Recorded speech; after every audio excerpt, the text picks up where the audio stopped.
É. Então, como eu falei para vocês, a aula de hoje tem duas partes, as duas são bem correlatas, os modelos são bem parecidos em relação ao que a gente quer fazer. O objetivo é ainda construir um modelo linear de separação entre classes, o, a equação de reta lá, WTX. Estão vendo aí o que eu estou escrevendo, né?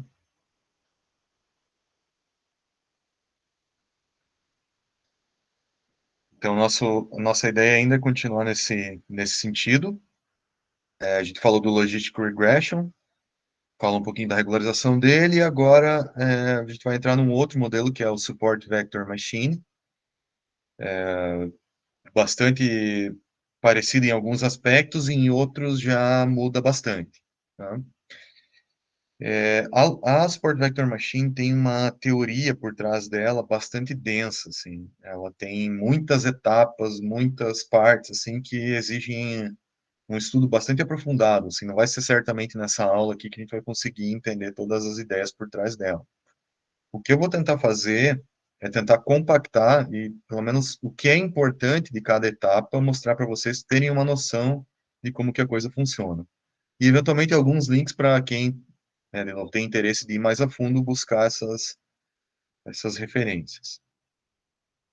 Ela tem um aspecto que complica bastante, que é a parte de otimização. Vocês vão ver que a gente não usa descida em gradiente, usa um outro esquema de otimização que torna o processo extremamente mais complexo, tá? Mas, enfim, o que importa é que o fluxo é exatamente a mesma coisa, tá? A gente vai, de novo, selecionar o modelo, que ainda vai ser um modelo linear, com uma pequena diferença aí com relação aonde a gente vai colocar essa reta. Então, tem uma restrição da localização da reta, bem impactante aqui. Aí a gente vai ter que montar a loss function, escolher o método de otimização e resolver. Então, a sequência é a mesma, né? O que muda são os detalhes por trás de cada etapa. Tá? Então, para começar, a SVM, a Support Vector Machine, eu não vou explicar o nome agora, porque não vai fazer nenhum sentido, eu vou esperar para terminar a apresentação dela, para depois explicar o nome dela, tá? Ela tem uma motivação que é intuitivamente bem simples de entender, tá?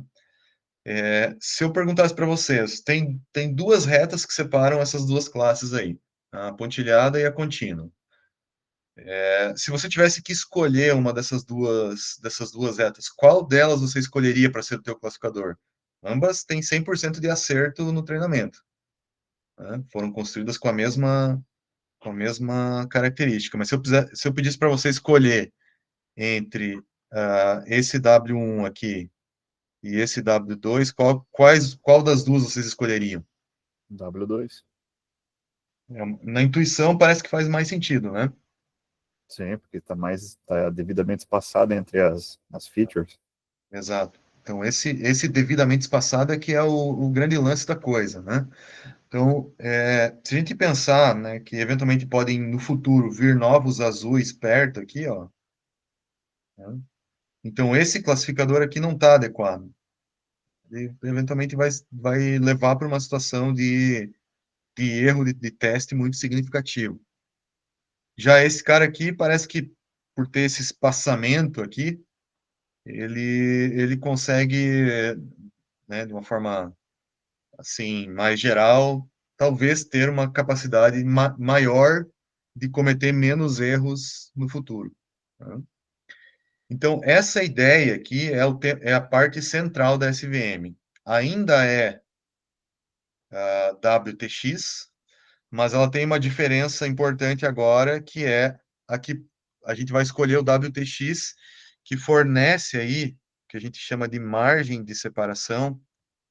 Então, eu vou tentar desenhar uma margem aqui, uma margem de separação máxima. Tá? O que é essa margem? Essa margem é essa distância que a gente tem dos pontos que estão mais próximos da reta aqui, essa distância entre esses caras aqui. Ó. Então, essa distância D aqui é a tal da margem de separação. Então, o que a gente vai fazer? A gente vai encontrar o W, que fornece a separação com a máxima margem possível. Tá? Só isso. Só essa é a ideia central da SVM. Tá? Não tem mais nada além disso. O que complica é como resolver isso. A parte complicada é essa. Mas a parte de entender a SVM é isso daqui. Então, assim, se de agora em diante, toda vez que você ouvir SVM, você associar isso a ser um classificador que promove a máxima margem de separação, beleza. É o ponto mais importante que você precisa associar a SVM. O que difere a SVM em relação a todos os outros modelos? Ela busca o WTX que tem a máxima margem de separação. Sempre. Inclusive para o caso não linear que a gente vai ver semana que vem, ainda é isso aqui. Tá? Tranquilo esse conceito, né? Agora, a encrenca é como resolver isso, né? Então, primeiro a gente precisa formalizar a definição da margem. Eu preciso colocar matematicamente o que é a margem de separação, para daí, a partir disso, a gente construir o resto que precisa para a SVM. Então, essa parte eu vou com calma, porque esse troço aqui é confuso, tá? E não sinto receio de me interromper, caso algum ponto que eu esteja falando não esteja claro, tá? Então, vou começar de uma maneira mais geometria analítica, tá? Então, o primeiro ponto é o seguinte: a gente vai ter exemplos de separação de uma classe. Então, estou chamando aqui uma classe -1 e outra classe +1. Já é diferente em relação ao Logistic Regression. Então, SVM não tem probabilidade, tá? Então, se você vê alguém falando de probabilidade relacionada a SVM, tome muito cuidado, porque a SVM ele é um classificador bastante voltado à parte geométrica da coisa. Nessa apresentação aqui não tem probabilidade. Uma classe é -1, outra é +1. Tá? Então, a gente ainda tem o nosso vetor W, que é ortogonal ao plano aqui de separação, W0 ou B, tá? Qualquer um desses dois aqui é a variável que aparecer aí. Não, eu misturo a notação, porque às vezes eu esqueço de arrumar isso aqui, mas tudo bem, né? Não é o fim do mundo. E aí, a gente vai ter o seguinte, ó. Essa distância aqui do ponto ao plano, que eu falei na aula anterior, ela é dada da seguinte forma: ela é o valor do ponto aplicado ao plano, então é WTX mais B, dividido pela norma de W, e aí eu estou multiplicando pelo T de N, que é +1 para essa classe aqui, -1 para essa de baixo, só para deixar claro em que lugar que ele está, se está do lado direito ou se está do lado esquerdo. Ou se o padrão está corretamente classificado ou não. Por quê? Porque quando eu tenho esse produto aqui maior que zero, né, esse cara aqui positivo, e esse cara aqui +1, ele vai dar maior que zero, está corretamente classificado. Se esse cara aqui for -1 e esse produto aqui for negativo, o produto também vai dar maior que zero, então ele está corretamente classificado. Não que isso faça diferença, mas só para ficar já com esse detalhe em mente. Tá? Então, eu vou partir da formulação principal aqui, que é a distância de um ponto ao plano. Isso aqui vem lá da geometria analítica, tá? Se você não lembra, depois procura ali, dá um Google, né? Distância de um ponto ao plano. Tá? A definição aqui vem dessa relação. Tá? E por que a distância do ponto ao plano é importante? Porque a margem está associada a essa distância, né? Então, a margem tem a ver com essa distância aí. Então, eu vou partir dessa medida de distância, de um ponto qualquer, aqui é o plano, e vou tentar agora dar um passo em relação a uma definição para a margem. Tá? Então, eu vou pegar aqui dois casos. Tá? Um caso, por exemplo, que a distância vale esse Z2 aqui, ó, do ponto até o plano, e vou pegar o outro caso, Z1, também, ó. Isso é uma reta de separação, também, ó, pontilhada aqui, que tem uma outra margem, que é essa margem que está aqui, que é menor do que essa primeira margem que eu estou apontando aqui. A primeira margem que eu estou apontando aqui, inclusive, é a margem que eu quero buscar, é a separação que fornece a máxima margem de separação entre as classes, né? Então, eu quero pegar a distância do ponto ao plano, né, que eu quero pegar para todos os possíveis W que existem aí, né? Eu quero ter um acerto de classificação, e eu quero que essa distância do ponto ao plano seja a máxima. Tá? Então, eu quero que... agora, esse aqui vamos com calma. Tá? Eu quero pegar a máxima distância, então aqui está a definição da máxima distância, aqui está o lance da margem ser máxima. Tá? Opa, aqui está a margem máxima, beleza? Só que isso aqui tem que ser do ponto mais perto do plano, né? Porque não pode ser, por exemplo, esse cara aqui é o plano. E nem pode ser esse. Tem que ser do cara que está mais perto aqui ao plano. Tanto para o azulzinho quanto para esse escuro, ó. É sempre o cara que está mais perto. Esses aqui não contam. Tanto é que eu circulei eles aqui para ficar mais claro. Tá? E como que eu vou colocar matematicamente qual que é o cara que está mais perto do plano? Então, eu vou pegar a medida de distância. A medida de distância é aquela que eu mostrei antes para vocês. Só tirei a norma para fora aqui. Daqui a pouco eu explico por quê. Mas é a menor, é o ponto que tem a menor distância para todos os n pontos que eu tenho do ponto ao plano. Então, vou voltar aqui, ó. Distância do ponto ao plano é isso daqui. Tá? Eu vou pegar a menor distância para todos os n pontos. Como a norma de W não depende de n, eu posso tirar ela para fora aqui. Ela é a mesma para todo mundo. Eu vou pegar a menor distância do ponto ao plano e vou procurar o cara que maximiza, o W, né? Que maximiza essa distância. Dá para entender essa formulação aí?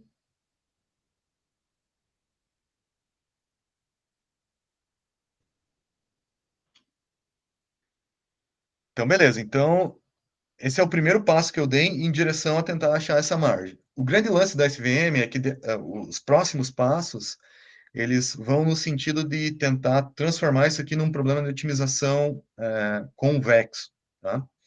O que é um problema de otimização convexo? Então, o problema de otimização convexo, bem a grosso modo, inclusive estou cometendo alguns erros de definição aqui, mas eles não importam muito para nós nesse momento. Eu tenho uma função, por exemplo, né, que tem essa cara aqui, ela tem um mínimo que é o chamado mínimo global e um outro mínimo chamado mínimo local. Né? Esse mínimo ele é o menor de todos, então é por isso que ele tem o nome de global, e esse aqui, localmente, ele é o menor, mas tem pelo menos um outro aqui que é menor do que ele. Tá? Esse tipo de função aqui é uma função não convexa, tá? Então, ela não é convexa. Por quê? Porque a função convexa, ela tem um único mínimo, e esse mínimo é o global. Então, isso aqui seria uma função convexa. Tá? Inclusive, se você rodasse um método de decidir gradiente nesse tipo de função aqui, você ia chegar no mínimo que é o mínimo global. Tá? Essa cara de otimização aqui é extremamente não convexa, enfim, para resolver esse problema aqui é bem complicado. Então, existem alguns passos que são dados aqui para tentar deixar a função convexa e num formato ali mais simples de resolução. Tá? Vou tentar explicar alguns deles aqui, ou pelo menos os mais importantes, para a gente não ficar muito confuso com relação ao entendimento da SVM. Então, primeira coisa é o seguinte, ó. Eu não falei para vocês aqui, mas isso aqui não garante que o W vai fornecer um erro de classificação mínimo, certo? Vocês concordam que olhando só para essa formulação aqui, eu não estou garantindo que o meu erro de classificação vai ser mínimo, certo? Ou pelo menos não tão diretamente, né? Eu estou só garantindo que eu estou buscando maximizar a margem de separação. Tá? O erro tem a ver com esse produto que está aqui, né? Mas enfim, deixa eu colocar isso de uma outra maneira para ficar mais fácil de entender o outro passo, que é o seguinte. Se a gente tiver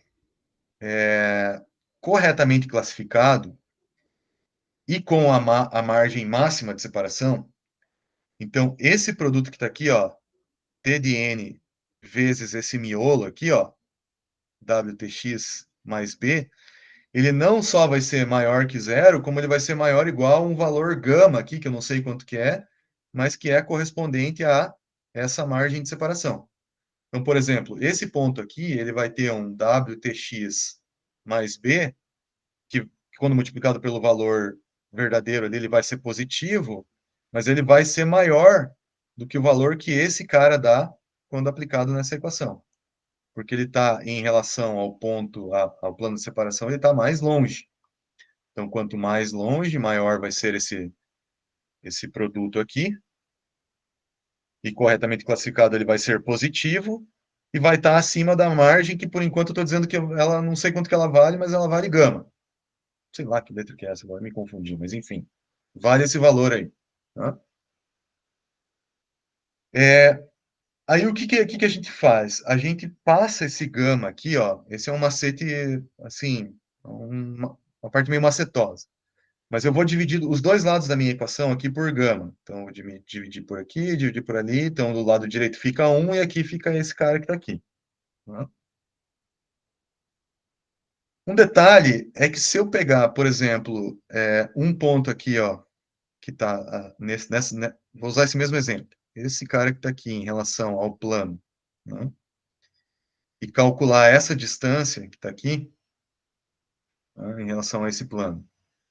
E eu vier aqui nesse plano, que, sei lá, vale 1 e 1, não sei se ele vale isso, mas se fosse, né, o W fosse esse aqui, e eu multiplicasse esse W por 2, sei lá, e ele virasse 2 e 2, como essa distância aqui ela é proporcional, né, para fazer o cálculo bem correto, eu deveria dividir pela norma de W e tal, né? Mas como eu sempre divido pela norma, qualquer coisa que eu dividir aqui ou multiplicar em relação ao W e ao B, ele não muda o valor da distância do ponto ao plano. Essa distância relativa continua sendo a mesma. Tá? Isso significa que qualquer coisa que eu divida ou multiplique aqui e aqui é irrelevante para o modelo. Então, qualquer fator que eu vier aqui multiplicar o W ou o B, a distância do x em relação ao plano fica a mesma.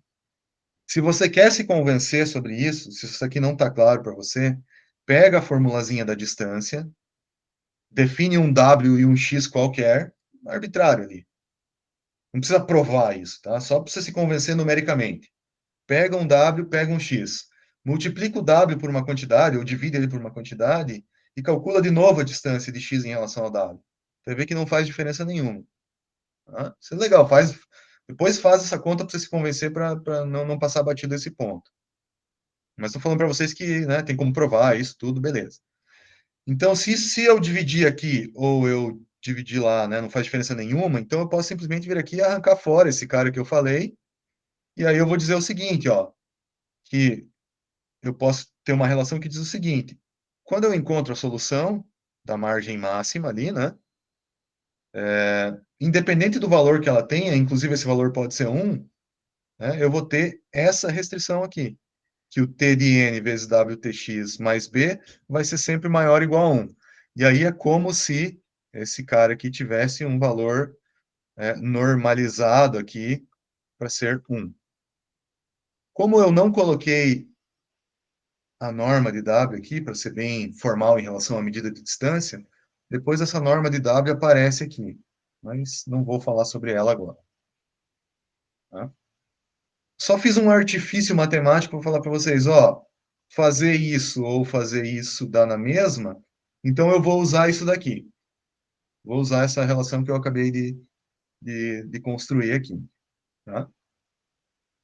Então, o que essa equação diz? Ela diz para a gente que os caras vão estar corretamente classificados e vão estar longe daquela margem ali que eu quero maximizar. Então, eu vou aproveitar essa relação matemática que eu acabei de construir aqui e vou voltar para o meu problema de otimização de antes, ou seja, vou voltar para esse cara aqui. Então, vou pegar a minha relação, ó, peguei meu problema de otimização e a minha relação que eu acabei de construir. Eu estou falando o seguinte, ó, T de N vezes WTX mais B vai ser maior ou igual a 1. Então, o menor valor possível para todos os n's que eu vou ter para esse negócio aqui vai ser 1. Tá? Então, o menor valor possível aqui vai ser 1. Então, se o menor valor possível é 1, qual que é o mínimo de tudo isso aqui? É 1. Então, simplesmente eu vim aqui e falei, ó, Se isso aqui é 1, então simplesmente vale eu vir aqui e maximizar esse troço aqui. Só que eu tenho que tomar cuidado, eu tenho uma restrição que me diz o seguinte: beleza, você pode fazer isso, mas isso aqui tem que ainda valer. Quando isso aqui valer, você pode maximizar esse troço aí. Tá? Ou, mais usualmente, né, a galera usa esse valor de 2 vezes aqui, né? Porque como é desse ponto para cá e desse ponto para cá, então fica 2 vezes aquela distância. E também esse 2 ajeita algumas questões de numéricas que aparecem mais adiante. Mas, enfim, não, detalhe. 2 é detalhe. Tá? Então, de novo, o que que isso daqui significa? Significa que se eu resolver esse problema de otimização, que é novo para nós, porque ele tem uma restrição, eu não tinha falado de problema de otimização com restrição até agora, mas se eu resolver esse problema aqui, eu estou encontrando qual que é a reta que separa uma classe da outra, sem nenhum erro de classificação e com a máxima margem de separação. Então, resolver tudo isso daqui, ó, tudo esse negócio aqui, é encontrar esse cara que está aqui. Veja que eu dei uma volta para fazer isso, né? Para ajeitar ele. Inclusive, tem uma outra coisinha aqui que eu fui um pouco mais raso na minha explicação, mas, enfim, a partir dessa formulação, coloquei esse, entre aspas, ajuste ali, né? Forcei a barra nesse sentido, mas tudo bem, né? Minha solução ainda é essa daqui. Né?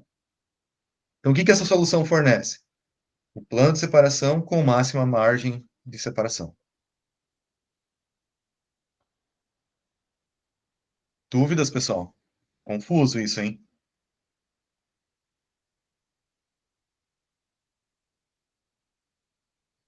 Minha dica é, talvez vocês assistirem de novo todo esse caminho que eu fiz aqui, para entender, fazer essa conta na mão aqui, para, beleza, acho que eu entendi, então, que essa é indiferente, então esse gama não importa, então eu fico com essa imposição aqui, e colocando essa imposição aqui, eu chego nessa formulação. Beleza? Ou não?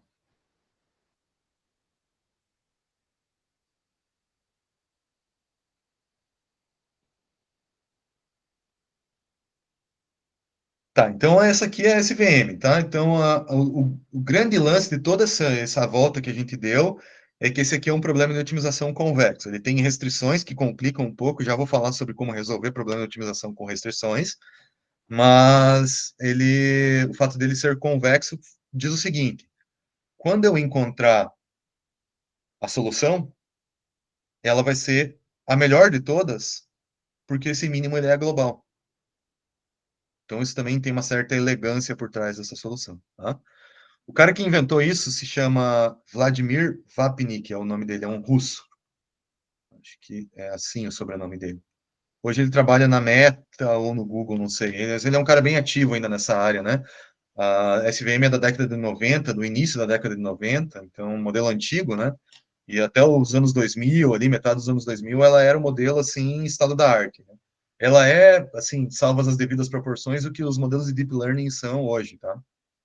Então, ela tem uma série de coisas assim muito apelativas em relação ao uso dela, né? Teve durante muito tempo. Ainda tem nos dias de hoje, acho que ainda é relevante, mas, claro, né? Não tanto mais, né? Tá, um outro detalhe, né? De novo, a gente não usa maximização, em geral é minimização, né? Então, você maximizar o inverso de uma norma é a mesma coisa do que você minimizar a norma. Então, normalmente, a SVM ela é escrita assim, ó. Minimizar o W aqui, né? Com essa restrição. Então, é um problema de otimização que tem restrições. Isso é novidade para a gente, tá? Então, voltando aqui para a interpretação geométrica da SVM, só para a gente fechar. Ela tem uma margem, com a normalização que a gente aplicou, essa distância daqui para cá, ela vai valer 2 sobre a norma de W. Então, esse é o tamanho da margem, efetivamente. Tá?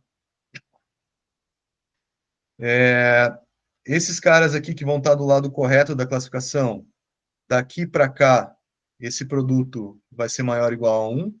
O cara que está no limite aqui, vai valer 1 para esse produto. Tá? Mesma coisa para o lado de baixo aqui, como ele vai estar corretamente classificado, esses caras vão ser maiores ou iguais a 1. Esse tem valor de 1, mas daqui para cá todo mundo é maior que 1. Tá? E no plano, o WTX é 0. Mas aqui dentro da margem, para esse modelo que a gente está vendo aqui, nenhum modelo, nenhum exemplo vai cair dentro da margem. A gente sempre vai construir uma margem que separe uma classe da outra, mas que dentro da margem não vai ter nenhum exemplo de treinamento. Tá? Nessa formulação aqui, uma pergunta para vocês. Nessa formulação, aonde isso aqui vale 1, né? Esse produto aqui vale 1, né? Para esse exemplo, ou para esse aqui, né? Também vale 1. Se eu tivesse um cara aqui dentro, quanto que vocês acham que ia valer isso aqui? Se aqui vale 0, daqui para cá vale 1. Quanto que vocês acham que esse cara aqui vai valer? Se tivesse um exemplo aqui dentro. Não tem, mas se tivesse. Entre 0 e 1? Entre 0 e 1, isso aí. Todo mundo concorda? Sim. Beleza, essa é uma interpretação legal, porque a gente vai voltar para ela sobre... A gente vai usar ela depois, tá? Então, de novo, SVM é fortemente geométrica. Tudo aqui é geométrico, né? Até chegar no problema de otimização que a gente chegou, toda a conversa é um problema de geometria, tá? Só que a gente chegou, então, num problema de otimização com restrições. Se eu fosse voltar lá no começo, ó, a gente já fez isso, escolhemos o tipo do modelo com margem máxima, beleza, legal. Escolhemos a loss function, já temos ela ali. E agora está na parte de escolher a otimização. Só que apareceu uma encrenca nova, que é a restrição. Tá?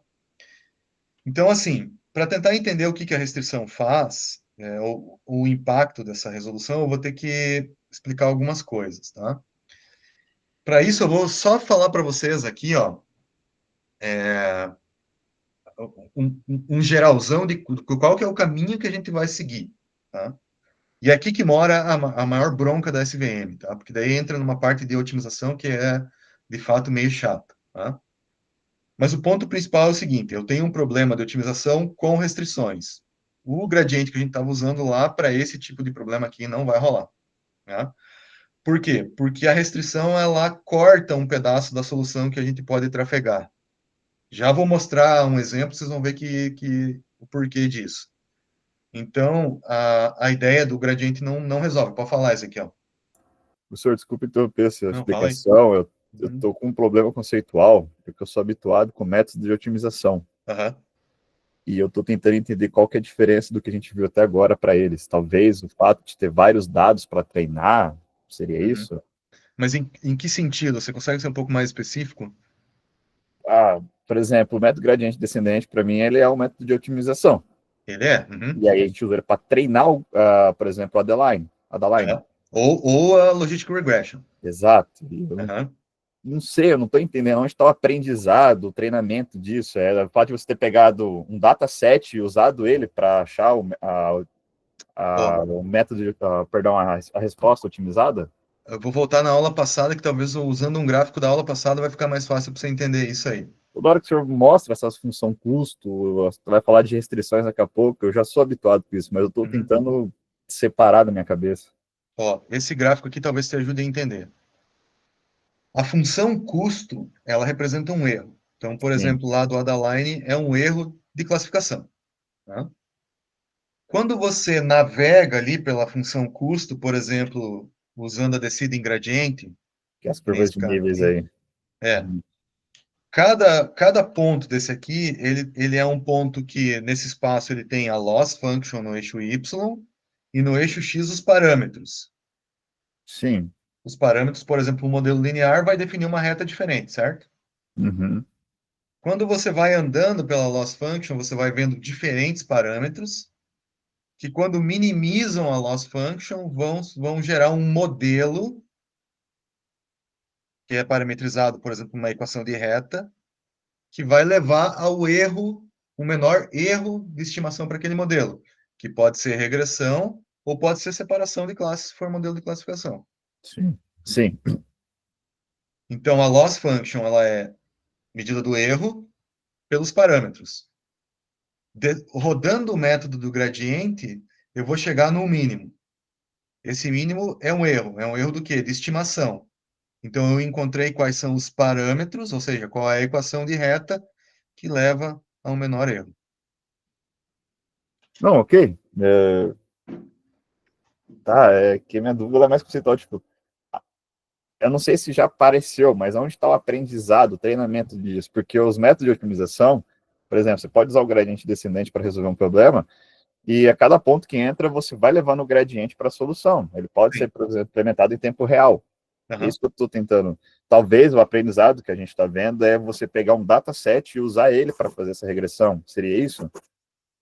Seria essa a distinção entre o treinamento e aprendizado para um método de otimização? Então, assim, ó, no que a gente está falando até agora, de tudo que a gente discutiu até o momento, aprendizado e otimização é a mesma coisa. Então tá, era isso que eu tô. Acho que é essa a tua dúvida, né? É, exatamente. Então, você rodar um método desse de gradiente significa que o modelo está aprendendo. Aprendendo o quê? Aprendendo qual que é a reta que ele tem que estimar. Exato. Uhum. Só isso. Então, assim, se você quisesse chamar isso de uma aula de otimização ao invés de machine learning, beleza, dá na mesma. Não, tranquilo. Tá, obrigado. Não precisa se preocupar, tá? É tão simples quanto isso, assim, tanto que o nosso roteiro geral, ele sempre chega no mesmo ponto, ó. Escolhe o método de otimização, eu poderia falar assim, que isso aqui é o aprendizado, ó, Uhum. beleza? Sim. E aí a tua dúvida, tranquilo, né? Aí que nem você falou, é porque eu estou usando um dataset e tal, mas enfim, é porque a galera de machine learning usa essa terminologia, mas poderia ser resolver um método de otimização. Ok. Claro que, por exemplo, depois a gente vai ver lá para uma rede neural, que aí, assim, isso aqui não é mais tão simples como simplesmente usar um método de otimização. Uma Tá, coisa, legal. assim, um pouco mais customizada para uma rede neural. E aí a terminologia aprendizado passa a fazer um pouco mais sentido, tá? Ok, então. Obrigado, senhor esclareceu.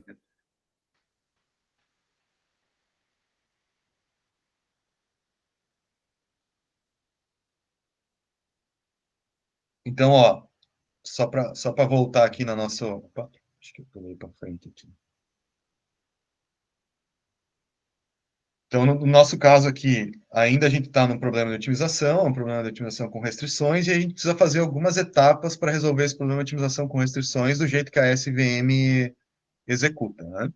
Então, a primeira coisa é construir um negócio chamado Lagrangiano, eu vou usar um exemplo para explicar isso, aí resolver aqui em partes esse Lagrangiano, depois tem a representação de Wolff, resolver para o Lagrangiano, um monte de coisa aqui até chegar no W0 que maximiza a margem, que é a solução desse problema de otimização, tá? Eu não vou mostrar... Pode falar, Pablo. Agora que eu vi aí. Opa, foi mal, acabei de levantar a mão. Professor, só isso que você está falando que o gradiente não é possível, eu perdi essa explicação do porquê que ele não é possível para Deixa eu solucionar. mostrar o exemplo, que daí vai ficar mais fácil, tá? Beleza. Não é exatamente que ele não é possível, assim... Do jeito que a gente viu ele na aula passada, ele não é diretamente aplicável, tá? Então, só para não cometer nenhum erro aí de... E eu já vou te mostrar graficamente o porquê disso, tá? Tranquilo. Mas o ponto é que não dá porque existe uma restrição. Porque existe uma restrição que diz eu tenho que achar o menor valor disso daqui, mas tenho que respeitar o que está aqui. Tá? Então deixa eu começar explicando isso, porque daí eu vou aos poucos avançando dentro dessa visão geral aqui. Tá? Então, primeira coisa, eu vou explicar o Lagrangiano e já responder o Pablo aí do porquê que o gradiente fica complicado nessa situação. Tá? Então vamos supor que eu tenho uma função, eu não vou mostrar teoricamente, não vou provar nada, eu vou tentar fazer tudo por meio de exemplos, que a gente consegue visualizar isso graficamente, tá? Então o primeiro exemplo é esse daqui. Eu tenho uma função que é de duas variáveis, x1 e x2, genérica, podia ser w1, w2 e tal. Aí eu tenho, opa, deveria ser ponto aqui, mas beleza. 0,25x1 mais x2, ambos ao quadrado, e eu tenho uma restrição, ó, de igualdade, tá? x1 mais x2 tem que ser igual a 5. Então, se eu fosse resolver isso daqui, existe um valor de x1 e x2, por exemplo, 0 e 0, que leva a um valor menor, inclusive esse vai ser o mínimo da função, depois eu vou mostrar para vocês, dessa função aqui. Só que 0 e 0, se eu colocar aqui, ó, 0 mais 0 não dá 5. Então, essa aqui não é uma solução possível. Eu tenho que encontrar a solução para esse problema de otimização, respeitando essa restrição. Tá? Essa é uma restrição de igualdade, não é a restrição que a gente tem na SVM. Na SVM é uma restrição de desigualdade. Depois eu volto a falar sobre ela aqui. Tá? Então, eu só vou fazer uma coisa aqui, eu vou deixar ela no formato que normalmente o pessoal usa, tá? Que é igual a zero, então tem uma restrição de igualdade, 5 menos x1 menos x2 igual a zero. Passei todo mundo para o lado de lá, enfim, só para ajeitar ela aqui, esse é o meu problema de otimização. Tá? Se eu for ver esse cara graficamente, então eu tenho essa função aqui que eu estou plotando com curvas de nível, né? 0,25x1 ao quadrado mais x2 ao quadrado, cujo mínimo da função é 0 e 0. Está aqui, ó. O mínimo global é uma função convexa e tal. Tem o mínimo global ali em 0. Beleza. Só que eu tenho uma outra encrenca que diz o seguinte, ó, eu quero achar o mínimo de tudo isso, mas esse mínimo tem que respeitar essa restrição de igualdade. Ou seja, existe uma outra função aqui, ó, que eu vou plotar ela, que é o 5 menos x1 menos x2 igual a zero, que é essa linha aqui, ó, estou plotando ela aqui, que diz o seguinte, eu tenho que encontrar o mínimo da função representada acima, mas esse mínimo tem que estar aqui dentro. Né? Já adiantando, se a gente for resolver isso aqui, vai dar x1 igual a 4, x2 igual a 1. Então, esse é o menor valor possível para essa função que respeita essa restrição de igualdade. Isso aqui, tranquilo para entender, gente? Não é ainda SVM, estou só dando um exemplo para explicar o Lagrangiano, tá? Já vou falar sobre ele. Mas deu para entender? É que existe uma solução e existe uma restrição, e a restrição tem que estar lá. Agora, Pablo, a tua pergunta, se você fosse rodar uma descida em gradiente aqui, você consegue enxergar algum problema ou não? Não sei qual é o problema. O problema seria o seguinte, ó, vamos supor que você está aqui nesse ponto, você vai dar um passo contrário aqui, né, no gradiente, que é esse passo aqui, ó. E você vai se aproximando do mínimo aqui, certo? Certo. Ele respeita o que está aqui, ó? Sim, porque tá para baixo da Não, linha, não? não. Porque a solução tem que estar na linha, não Ah, para na baixo da linha. linha. Não é Tá. menor ou igual aqui.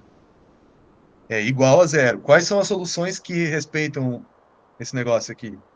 Os caras que estão aqui, ó. Por isso que o mínimo é esse aqui, ó. Esses pontos respeitam 5 menos x1 menos x2 igual a zero. Essa é essa linha que está aqui, ó. Entendeu? Entendi, é por conta da restrição, então, porque Da ela restrição. cai dentro de uma linha. Tá. É, cai nessa linha e essa linha aqui, o que que eu vou fazer com o gradiente, né? É mais complicado, né? Sim. Mas aí existe uma outra coisa que também tem a ver com o gradiente, que é uma sacada que forma o Lagrangiano aí, né? Que eu já vou definir ele mais formalmente, que é o seguinte, ó. Se eu for colocar o gradiente, então eu vou analisar dois gradientes diferentes aqui. Um é o gradiente da função, que seria a derivada em relação a x1 e x2, um vetor, né? De derivada dessa função em relação a x1 e outro da função em relação a x2, tá? E eu tenho um gradiente que seria a mesma coisa, que é a derivada da restrição daí, tá? Derivada de w ômega aqui, né? Em relação a x1 e a derivada desse ômega aqui em relação a x2. Quanto que dá esse gradiente aqui, ó? Esse é bem fácil de fazer. O que vai dar esse vetor aqui? Derivada disso em relação a x1. Menos um. Menos 1. Derivada em relação a x2. Menos 1.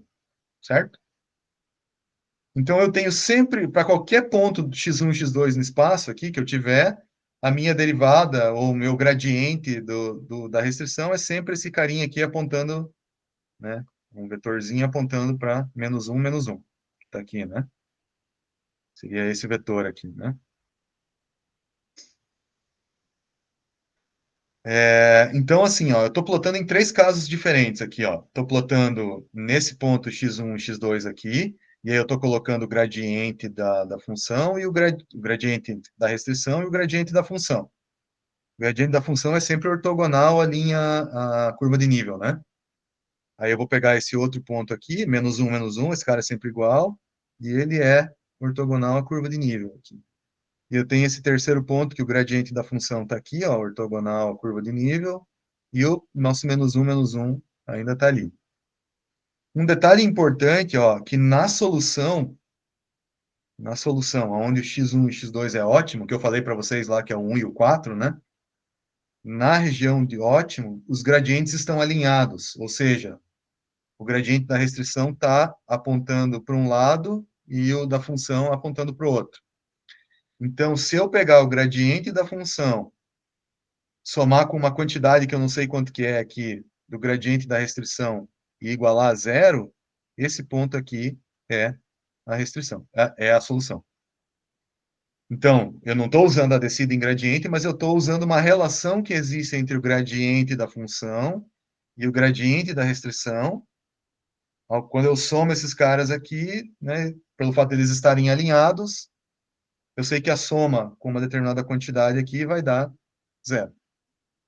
E isso aqui é o princípio, então, que está por trás do negócio chamado lagrangiano da função. Já, de novo, já vou apresentar ele. Então, assim, ó, eu não consigo usar descida em gradiente, mas eu estou mostrando para vocês aqui que os gradientes fornecem uma propriedade interessante, que diz que na solução, onde o x é ótimo, os gradientes estão alinhados. Então, isso para mim já é um excelente indício aí de caminho para a solução. Tá? Isso aqui deu para acompanhar, hein?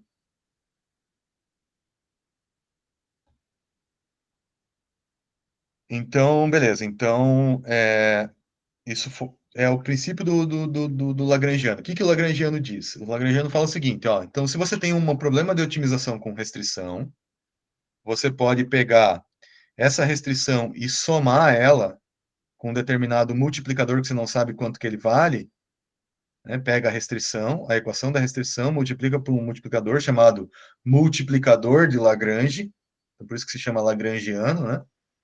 E você resolve esse problema de otimização aqui. Então, você vai pegar, colocar a restrição aqui, ó, coloquei ela, 5 menos x1 menos x2, e vou resolver esse problema de otimização aqui. Uma forma para esse cara aqui, como os gradientes estão alinhados, né, é mais fácil de resolver, seria simplesmente pegar o lagrangiano, derivar em relação a x1, a x2 e a lambda, porque essa derivada aqui tem que ser nula, né, isso vem da relação do alinhamento dos gradientes aqui, né. Então, no ponto que os dois estão alinhados aqui, essas derivadas aqui acabam sendo todas iguais a zero, né? Igual ao vetor nulo, então dá para resolver esse sistema linear de equações, e aí eu encontro que a solução é 4 e 1, que eu tinha falado para vocês, e o multiplicador de Lagrange é 2. Ou seja, 2 vezes esse gradiente aqui vai dar o gradiente da função naquele ponto. Né? Só estou mostrando para como que seria a solução, né, para vocês entenderem, mas o ponto importante aqui é a história do Lagrangiano. Então, por que o Lagrangiano é possível de construir? Porque existe esse alinhamento aqui de gradientes, né? Ou existe uma soma vetorial de gradientes naquele ponto da solução que permite a construção do Lagrangiano, tá? Bom, só para explicar esse detalhe, ainda não é a solução, tá? Então, isso aqui ainda não é a solução da SVM, porque a nossa solução é um pouquinho mais complicada. Então, eu vou voltar para a SVM. Então, o que a gente tem na SVM são inequações, tá? Então, existem essas inequações aqui. Ela ainda usa o Lagrangiano, a gente ainda vai partir do Lagrangiano, mas a gente vai usar um outro esquema de solução, uma outra metodologia de solução, baseado também no alinhamento dos gradientes, no Lagrangiano, para tentar chegar na solução da SVM. E essa solução passa por um negócio que é montar a representação dual de Wolff. Vou voltar aqui, ó, essa parte aqui. Ó. Então, a gente precisa montar esse troço aqui, que é uma outra encrenca um pouquinho complicada. Né? Mas antes de eu montar ela aqui, eu vou então fazer o seguinte, eu vou construir um lagrangiano da SVM e vou fazer a etapa 2, que é aplicar as derivadas parciais em relação aos parâmetros, tá? W0 ou em relação às variáveis. Como que seria isso? Vou pegar um outro exemplo para mostrar para vocês essa relação, que daí ele vai facilitar aqui para a gente montar o dual de Wolff. Então, eu tenho agora um problema de otimização com restrições, restrições de desigualdade. Um exemplo parecido com a SVM. Tá? O que eu vou fazer? Vou montar o Lagrangiano. Como que eu faço isso? Primeiro, eu vou deixar ele no formato padrão. Qual que é o formato padrão? Deixa a função aqui e as restrições são do tipo menor ou igual a zero. Né? Se for de desigualdade, se for de igualdade, é igual a zero. Botei no formato padrão. Aí eu vou montar o Lagrangiano. Como que eu monto o Lagrangiano? Eu pego as restrições e coloco ela na equação da função original. Então, eu peguei lá a equação original, que é x1 mais x2, x1 ao quadrado mais x2, e peguei a primeira restrição de desigualdade, 4 menos 2x1 menos x2, coloquei aqui. Tem um multiplicador de Lagrange que eu não sei quanto que ele vale, que é o alfa 1. E aí, a segunda restrição de desigualdade, 1 menos x2, está aqui, tem um outro multiplicador de Lagrange, alfa 2. Aí eu vou aplicar as derivadas parciais em relação aos parâmetros. Para nós, parâmetros é como se fosse x1 e x2. Tá? Então, eu vou fazer a derivada desse negócio aqui em relação a x1, parcial, que vai ser 2x1, esse não importa. Aqui vai ficar menos 2 alfa x1, derivado em relação a x1 fica só menos 2 alfa 1. E aí não tem mais x1, beleza. E vou igualar a zero esse negócio aqui. Tá? Essa é a regrinha que se usa para essa resolução. Tá? Estou só seguindo ela. Derivei em relação a x1 igualei a zero. Então, se eu observar aqui, ó, 2x1 igual a 2 alfa 1, x1 igual a alfa 1. Tudo bem. Aí eu vou fazer em relação ao outro parâmetro, derivada em relação a x2. Derivada, né? Então em relação a x2 vai ficar só, aqui fica 1, aqui fica menos alfa 1, né? Porque é alfa 1 vezes x2 menos alfa 1. E aqui alfa 2 vezes menos x2 vai ficar menos alfa 2. Então eu tenho aqui 1 menos alfa 1 menos alfa 2 igual a zero. Beleza. O próximo passo para chegar lá naquela representação do Wolff lá, que além de... Então, montei o Lagrangiano, calculei as derivadas parciais e igualei a zero. A próxima etapa é o seguinte, eu vou pegar essas relações que eu encontrei aqui e vou substituir lá, ó. Vou substituir lá na minha equação original. Então, eu vou pegar x1 igual a alfa 1, então tudo que onde tem x1 aqui eu vou trocar por alfa 1. Então, fiz essa relação. E se eu der uma reorganizada aqui, ó, nesses termos, né, fizer as distributivas e tal, não vou detalhar isso aqui está bem fácil de fazer, você vai chegar nessa representação que está aqui embaixo. Ó, tá? Só uma álgebrazinha em cima. E aí, eu sei que pela outra equação que eu calculei a derivada parcial, ó, vou voltar nela aqui, ó. Eu cheguei que a relação 1 menos alfa 1 menos alfa 2 igual a zero. Então, no meu arranjo aqui, ó, 1 menos alfa 2, isso aqui é igual a zero, significa que essa parcela aqui vai ser igual a zero. E aí eu escrevi o meu lagrangiano só em função dos multiplicadores de Lagrange. Tá? Aí o que a representação dual de Wolff diz? Diz o seguinte, que se você resolver o problema de otimização, né, dos multiplicadores de Lagrange, ou seja, encontrar a solução, levando em conta que tem essas restrições, eles têm que ser positivos e tal. Isso aqui eu não vou explicar, tá? Vou pular esse ponto aqui, porque esse troço também é um papo longo. E respeitar aquela restrição lá de igualdade, né? Se você resolver esse problema de otimização aqui, que em geral é bem mais simples do que o problema original, né? Do que esse problema aqui. Então, normalmente ele tem restrições muito mais fáceis de tratar.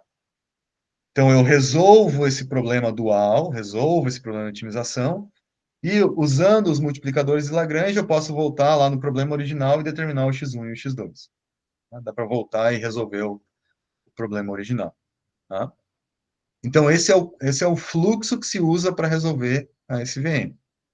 Não apliquei nela ainda, porque o equacionamento dela é mais chato, fiz num problema mais simples, pra vocês entenderem o mecanismo por trás, mas aí é usar esse negócio aqui em cima da SVM para resolver. Já mostro com um pouquinho mais de detalhes isso. Aí, como é que resolve esse problema de otimização? Bom, aí tem que ir lá para a teoria de otimização e tal. Isso aqui é um problema de otimização quadrática, com restrição, tal. Não vou explicar como é que resolve esse negócio aqui, tá? Até porque isso aqui é uma coisa, assim, muito mais de otimização do que machine learning, tá?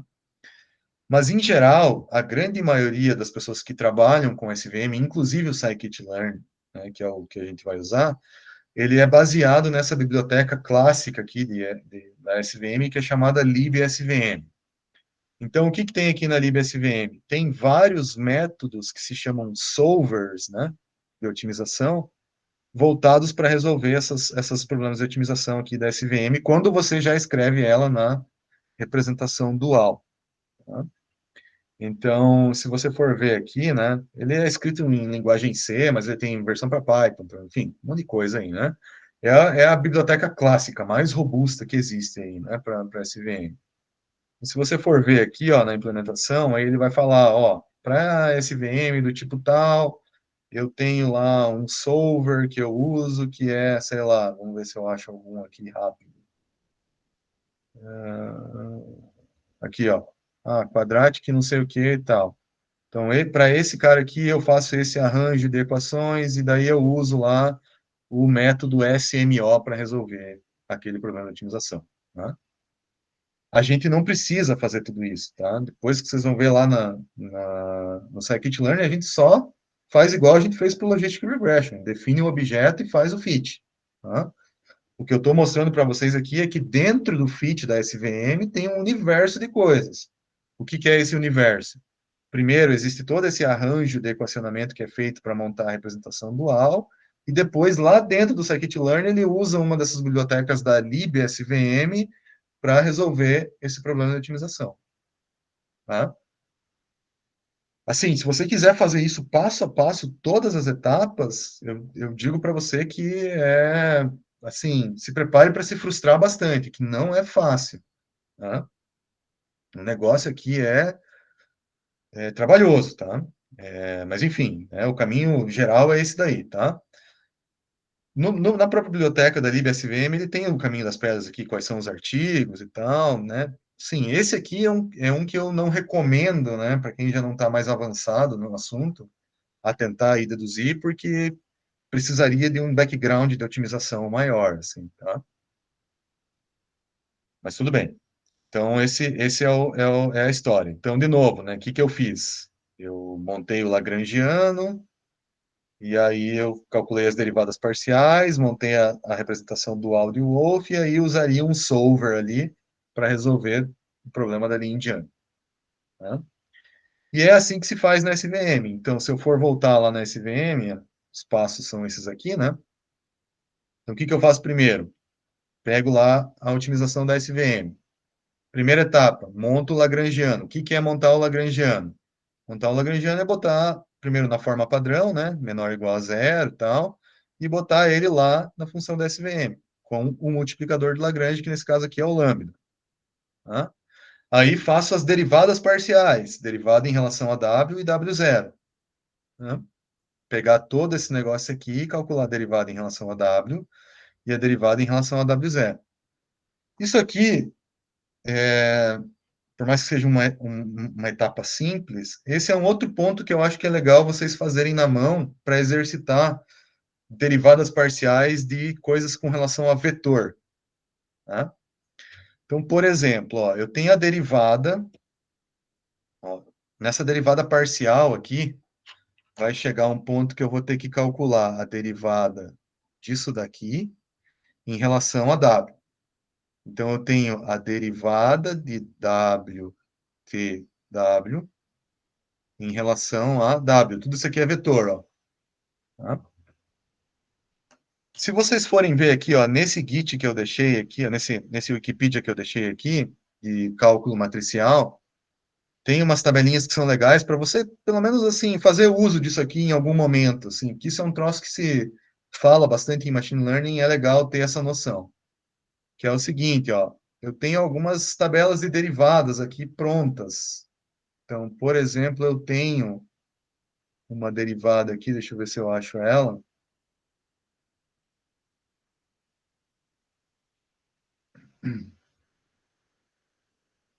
Tem inúmeras, né? Ó, um monte de coisa aqui, até matriz, vetor e tal, né? Claro, não tem.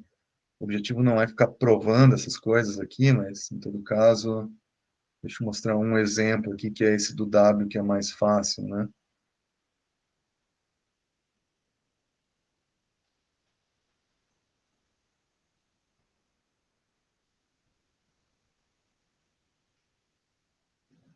Porque eu peguei um aqui que é o. Ele tem a mais genérico aqui.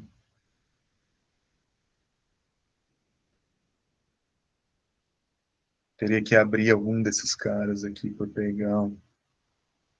Deixa eu ver se eu consigo aqui, né?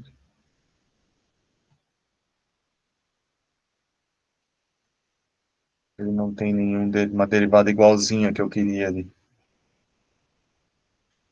Eu não vou mudar meu exemplo, porque senão vai ficar mais complexo para vocês entenderem.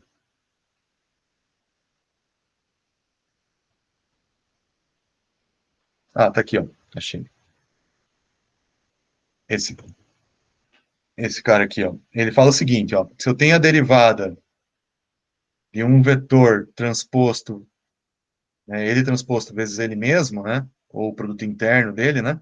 Mesma coisa aqui. A derivada desse negócio aqui é 2x transposto. Ou 2x, equivalente. As duas respostas são possíveis, tá? Então, voltando aqui no nosso problema. Se eu quero calcular a derivada desse negócio aqui, em relação a W, né? Vai aparecer aqui nesse termo 2W transposto ou 2W. Né? Essa seria a solução ali, né, do problema, tá? Deu para entender só o mecanismo de uso aqui do negócio, né? Só estou usando uma tabelinha aqui para calcular essas derivadas de vetor em relação a vetor. Tá? Aí, no caso da SVM, eu acho que seria legal vocês...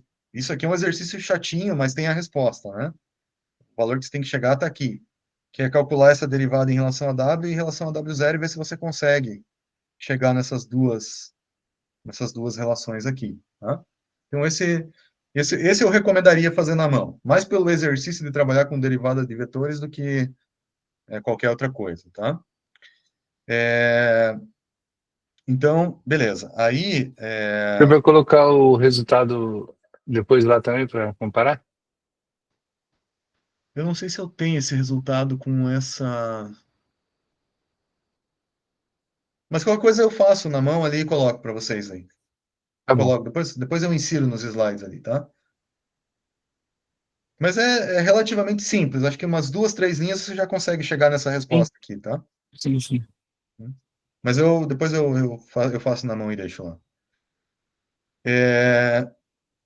Então tá, mas olha só, o que eu estou fazendo, né? Eu construí o Lagrangiano, apliquei as derivadas parciais, e aí eu vou montar a representação dual de Wolff, né? Então, para isso, eu vou pegar esse cara que eu determinei aqui, e essa relação que eu determinei aqui, e vou inserir lá na minha equação original. Então, peguei esse W, vou jogar para lá, e esse somatório também entra lá. Então, isso aqui também tem uma álgebra aqui que é meio chatinha de fazer. Também pode ser legal fazer, tá? Não acho que seja perdido fazer isso aqui na mão. Vamos tentar fazer isso também, acho que é legal. E aí chega na representação dual de Wolff para SVM, que aí vai chamar o solver lá, libSVM e tal, para resolver. Mas isso aqui, de novo, a gente não vai falar. Tá? Com as restrições aqui, então, tudo bem. Mas, assim, se você conseguir sair daqui, colocando esses caras aqui, e chegar nesse resultado, acho que também tá legal pelo exercício, tá? Mexer com esses somatórios, enfim. Acho que é um caminho interessante. Beleza, então chegamos na representação dual. Quando eu resolvo isso aqui com o solver lá, eu consigo achar os multiplicadores de Lagrange. Conhecendo os multiplicadores de Lagrange, eu sei que o W tem essa relação, né? Aqui, ó, eu já sabia que ele tinha esse valor aqui. Então, eu simplesmente substituo aqui. E aí, depois de toda essa novela aí, eu encontrei o W que é o W que fornece a separação entre classes com margem máxima. Então, olha só, isso que é complicado, né? O problema de otimização é esse. Quando eu resolvo ele, eu encontro um W que é dado por essa equação, que depende dos multiplicadores de Lagrange aqui que eu vou encontrar nessa solução, por meio da lib-SVM, mas esse W é o que fornece a separação com margem máxima. Tá? E tem mais uma coisa que daí é bem legal aqui na SVM, por isso que eu estou falando dessa formulação aqui, tá? Primeira, todos os dados entram na forma de produto interno aqui, ó, na formulação. Para hoje isso aqui não pode não significar muita coisa, mas para a semana que vem isso aqui vai dar origem a uma história chamada kernel, que foi uma revolução na área de machine learning, tá? Então já fica um asterisco que esse troço aqui a gente vai retomar semana que vem. A segunda coisa que é bem legal é que todos os caras que têm o multiplicador de Lagrange não nulo são esses caras que estão aqui, ó, que dão o suporte, né, à construção da margem, e esses caras são chamados de vetores suporte, ou support vectors. É por isso que esse método se chama support vector machine. Né? Então, todos os pontinhos que estão aqui, ó, na construção da margem, esses caras têm o lambda não zero, ou seja, o multiplicador de Lagrange deles não vai ser zero. Todos esses outros aqui, ó, o lambda é zero. Para todos esses caras aqui, o lambda é zero. É como se eles não importassem para a solução. Porque, de fato, eles não importam. Importam só os caras que estão mais próximos da margem, né? Esses sim que dão suporte à construção da separação. Então, esses caras são importantes. Aí eu poderia fazer uma pergunta assim para vocês. Uma vez que você encontrou a solução da SVM, como que você faz para contar quantos vetores suporte você tem? Como que vocês fariam isso?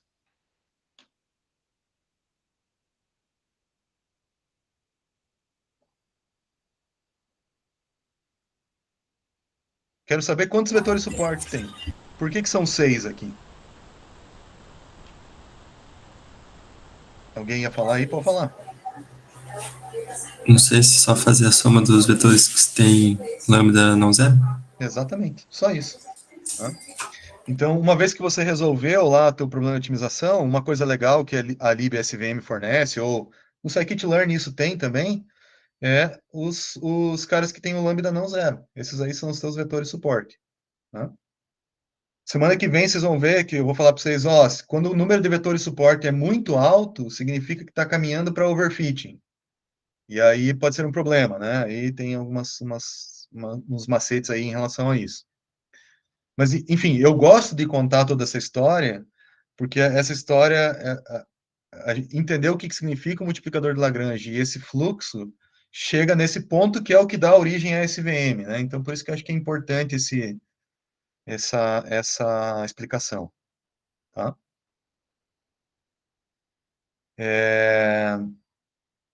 Confuso, sei que é denso, é pesado isso aí, mas enfim, é o caminho aí que da SVM, então não tem que fazer, né? Algumas coisas talvez vão ficar mais complexas, outras. Meu objetivo aqui era meio que dar uma ideia geral mesmo, tá? Então, enfim, perguntas, gente? Dá um tempinho aí para vocês pensarem tudo que eu falei e aí ver se tem alguma coisa que querem perguntar aí.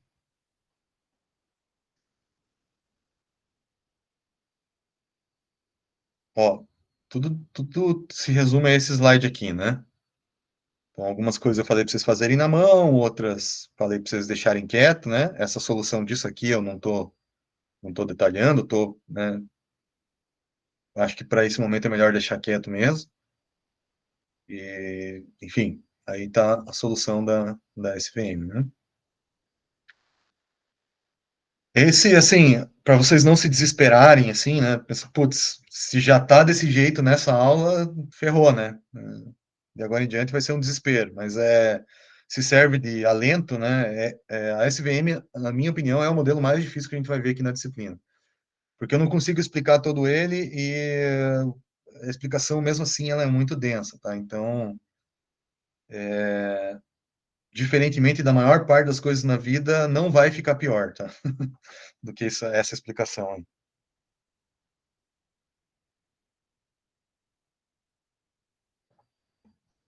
Beleza?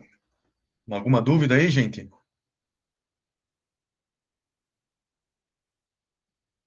Talvez vocês vão ter que assistir mais um pouco de novo algumas etapas aí, né? Essa SVM é encrencada mesmo.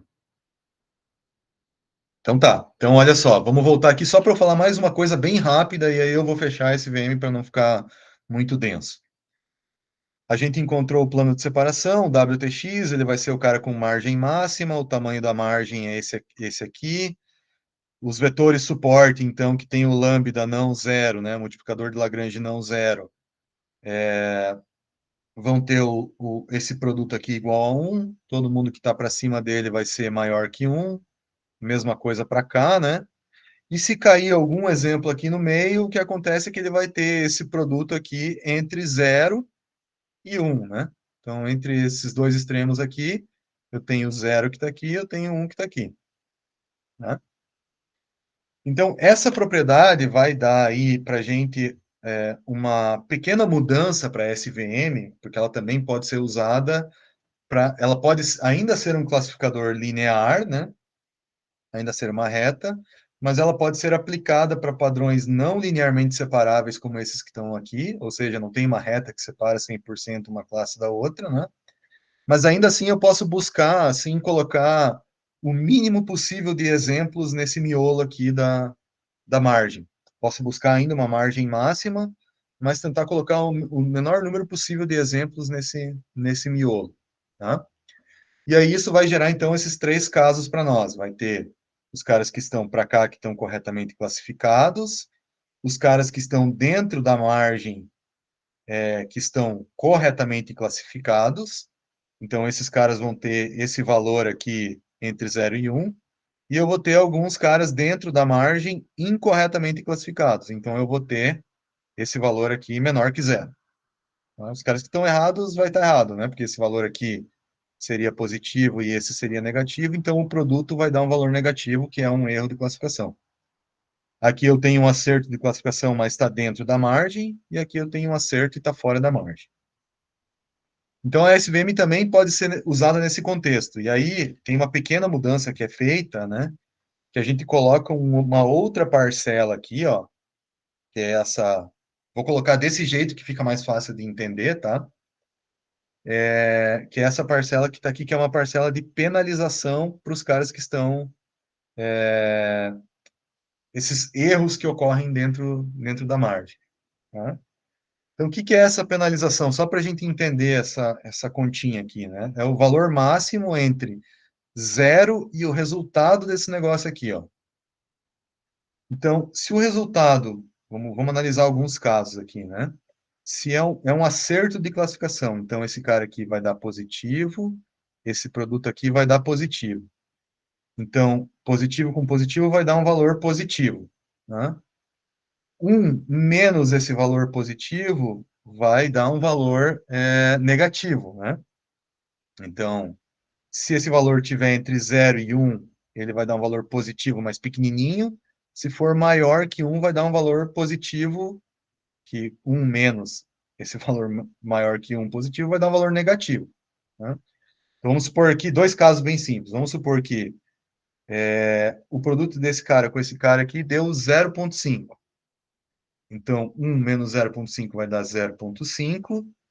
O maior valor entre 0 e 0,5 é 0,5, então vai ficar 0,5. Tá? Então, esse é um caso que eu tenho, é um acerto de classificação, mas o exemplo está dentro da margem, porque deu entre 0 e 1. Então, eu estou somando uma parcelinha pequena aqui, ou seja, eu estou penalizando aqui de alguma maneira. Tá? Se for um acerto de classificação, sei lá, vamos supor que esse produto aqui deu 3. Vai ser 1 menos 3, que vai dar menos 2. O maior valor entre 0 e menos 2 é 0, ou seja, essa parcela não aparece. Então, se é um acerto de classificação, eu não penalizo. Se é um erro de classificação ou se está dentro da margem, eu penalizo. Penalizo pouco dentro da margem, penalizo muito fora da margem. Tá? Não é o caso porque a gente não vai ter exemplos fora ali, né? Mas tem uma penalizaçãozinha que é colocada ali para os exemplos dentro da margem que estão incorretamente classificados. Tá? Então, o que que eu faço aqui nesse problema de otimização? Eu acrescento uma parcela que vai penalizar erros de classificação. Então, ele vai tentar colocar, vai ainda tentar construir a máxima margem de separação, mas ele vai tentar cometer o menor erro, ou a menor quantidade de exemplos vai estar dentro da margem aqui, e vai ter o menor erro possível de classificação, né, com base nessa parcela que está aqui. Tá? É assim, eu não vou gastar muito tempo explicando isso daqui, porque na verdade nem é assim que se escreve a SVM, tá? Na verdade, se você for querer estudar bem como é que é esse troço aqui, você vai ter que dar uma olhada nesse link aqui, ó. Porque ele parte dessa ideia aqui e faz uma série de outros ajustes aqui para chegar na formulação que se usa na SVM. E aí a formulação aí é bem mais complicada, eu não quero falar sobre ela aqui também, tá? Envolve umas macetes aí de variável de folga em otimização, mas, enfim. Estou só colocando para vocês que é o seguinte, a SVM pode ser colocada em problemas não linearmente separáveis, ainda assim vai construir uma margem, e com essa penalização que é colocada aqui, ele vai tentar cometer o menor erro possível e colocar o menor número de exemplos possíveis dentro da margem. Quer tentar entender um pouco mais isso aqui? Dá uma olhada nesse link. Tá? Não vou falar mais sobre isso. Agora, eu estou falando sobre isso porque existe um ponto importante que surge um parâmetro aqui, ó, que é esse C, tá? Que é um hiperparâmetro. Eu tenho que setar ele a priori. Tá? Então, esse cara aqui, ó, a interpretação dele está aqui. Ó. Quando eu uso um valor muito grande para o C, significa que eu estou muito preocupado com esses erros aqui. Tá? E se eu estou muito preocupado, significa que eu não quero cometer esses erros na minha solução.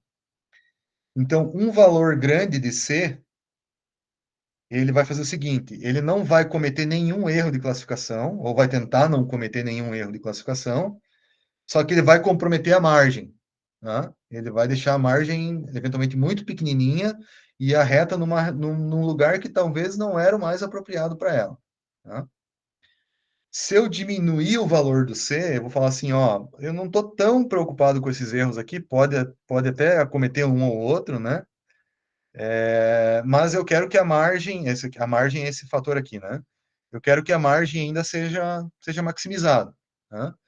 Então, o que ele vai fazer? Ele vai olhar menos para esse cara aqui, então ele vai, por exemplo, aceitar cometer esse erro aqui, mas vai ter uma margem de separação maior. Né? Então, esse parâmetro C aqui, ele é como se fosse o parâmetro de regularização, de alguma maneira, lá, né, da Logistic Regression, né? Ele tem a ver com overfitting também, mas, assim, mais detalhes também ainda não é o momento da gente falar sobre isso, tá? Então, quando você vê o parâmetro C lá da SVM, associe ele com erros que você tolera ou não cometer durante o treinamento, durante a construção do teu modelo, né? Em detrimento a margem de separação. Então, é um balanço entre erro e tamanho da margem, né? Valores menores de C aumentam a margem e cometem alguns erros. Valores maiores de C restringem a margem, mas também podem cometer menos erros de classificação. Tá? Eu acho que isso aqui é uma interpretação bem importante aí para esse modelo, tá? Gente, SVM era isso, tá? Não vou falar mais, não vou detalhar mais, porque eu sei que ela é confusa, tá? Não quero encher a aula de hoje aí com coisas para vocês, tá? Vou até esse ponto com ela aqui. Se você quiser usar SVM no Scikit-learn, mesmo esquema da Logistic Regression. Define o objeto lá, treina, define o parâmetro C, né? Mesmo fluxo ali, não tem diferença. Deixa eu ver se eu coloquei no código aqui. Eu não me lembro de cabeça. Aí eu já mostro um exemplo rapidinho dela.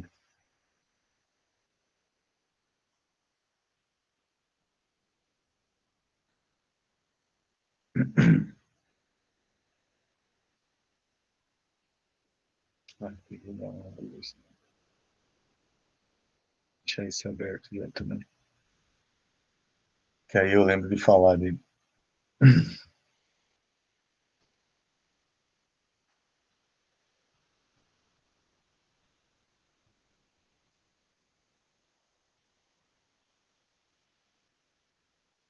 Tem SVM aqui no finalzinho. Então,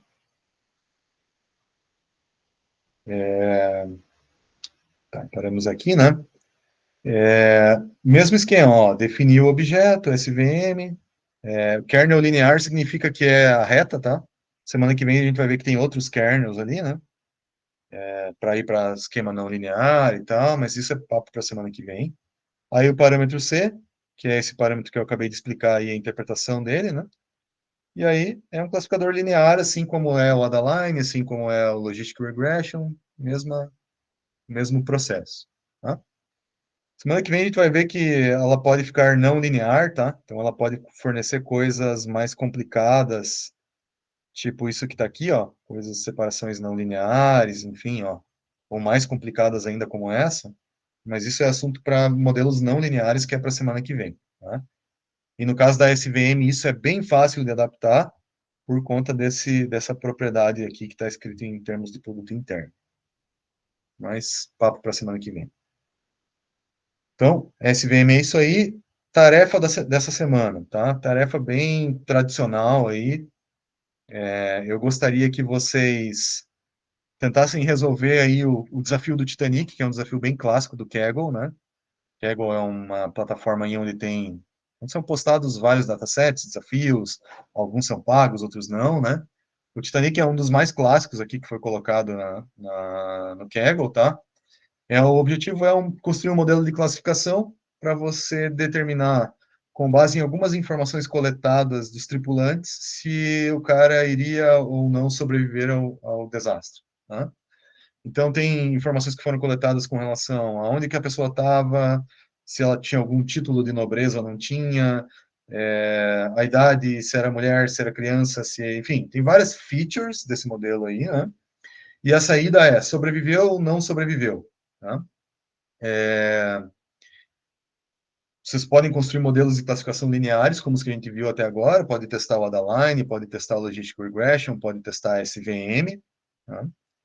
Vocês têm acesso a um conjunto de treinamento, mas não têm acesso ao conjunto de teste, tá?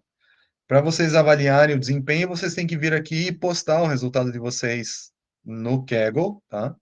Então, se vocês abrirem aqui, tem todo um passo a passo de como fazer isso, tá? Bem tranquilo, só dar uma checada, tá? Vocês vão postar e aí vocês têm um resultado em cima do modelo que vocês criaram para previsão no conjunto de teste que está disponível somente lá no Kaggle, tá? Resultados assim, ok, para o conjunto de teste lá do Kaggle. Algo entre 0,75 e 0,80 do índice de acurácia que ele mede lá, né? Que é quanto você acertou lá os valores preditos, né? É algo, assim, bem aceitável, sendo que chegar em 0,8 não é trivial, né? Claro, se vocês forem ver aqui, a galera posta, todo mundo já chegou no 100% aqui, né? Tem muita gente que conseguiu. Nosso objetivo não é chegar aqui no 100%, né? Perto de 100%, né? Se conseguir chegar no 0,8 ali, tá sensacional. Conseguiu o 0,75, tá ótimo também. Abaixo disso, eu já acho ruim. E vocês vão ver por quê depois que vocês começarem a manipular esse dataset aí, tá?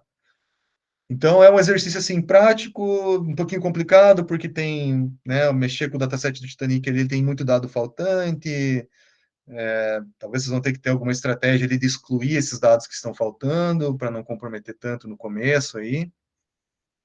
E também deixei um tempo a mais para essa tarefa aí, tem 2 semanas até a próxima, até a próxima tarefa, tá? Então, semana que vem eu não vou passar nenhuma tarefa, inclusive se vocês quiserem testar algum modelo não linear também em cima do Titanic, é possível, tá? O passo a passo da tarefa está aqui, a explicação do dataset está no próprio Kaggle ali, é bem completo, assim, em termos de de como abrir o dataset, como manipular, enfim, né? Acho que vocês não vão ter dificuldade com relação a isso.